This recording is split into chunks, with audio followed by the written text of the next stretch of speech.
ফুটবলের খবর এবার। ফেডারেশন কাপে কাল বিগ ম্যাচ। কুমিল্লায় গ্রুপ পর্বে মুখোমুখি হবে আবাহনী মোহামেডান। শহীদ ধীরেন্দ্রনাথ দত্ত স্টেডিয়ামে ম্যাচটি শুরু হবে দুপুর 2:45টায়। একই সময় দিনের অন্য ম্যাচে ময়মনসিংহে মুখোমুখি হবে চট্টগ্রাম আবাহনী এবং ফকিরের পুল ইয়ং ম্যানস।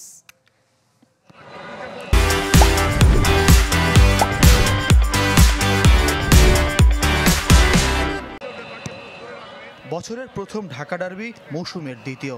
আসর ভিন্ন, ভেন্যু অভিন্ন। ফেডারেশন কাপে কুমিল্লায় মুখোমুখি হওয়ার অপেক্ষায় দুই ঐতিহ্যবাহী আবাহনী মোহামেডান। কুমিল্লায় ম্যাচ থাকলে সাধারণত আগের দিন ঢাকায় অনুশীলন করে আকাশী নীলরা।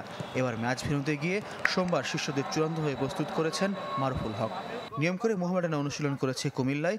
সাদা কালোদের স্বস্তি হিসেবে ফিট হয়ে ফিরছেন সুলেমান দিয়াবাতে। আর আবাহনীর দুশ্চিন্তা সুমন রেজার ইনজুরি। আমাদের পুরনো সুমন ইনজুরি রয়েছে, এছাড়া বাকি সবাই ফিট আছে এবং সবাই ইনশাল্লাহ খেলার জন্য প্রস্তুত। সুখবর, আমরা সুলেমান দিয়াবাতে ইনজুরি ছিল, সেটা কাটিয়ে উঠে কালকের ম্যাচ খেলবে ইনশাল্লাহ। মোহামেডানের সাথে ঐতিহ্যের লড়াই টানা 6 ম্যাচ জয়হীন আবাহনী। সবশেষ লিগ ম্যাচেও হেরেছে 1-0 গোলে। এবার প্রতিশোধ মিশন আকাশী নীলদের। তবে ফেড কাপের ম্যাচটা মোহামেডানের কাছে বিশেষ ভিন্ন কারণে।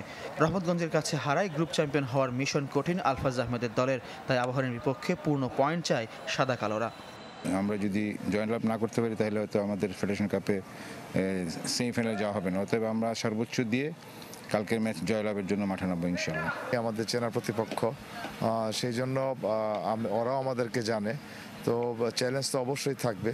তো প্লেয়াররা আমি মনে করি এইসব চ্যালেঞ্জ নিয়ে ম্যাচ উইন করার মতো এনাফ কোয়ালিটি আমার টিমে আছে ইনশাল্লাহ। স্কোয়াড বিবেচনায় এবার বিদেশিবিহীন আবাহনীর চেয়ে এগিয়ে দিয়াবাতে সানডের মোহামেডান। তবু দলের ম্যাচ ঘরোয়া ফুটবলের সবচেয়ে আকর্ষণীয়।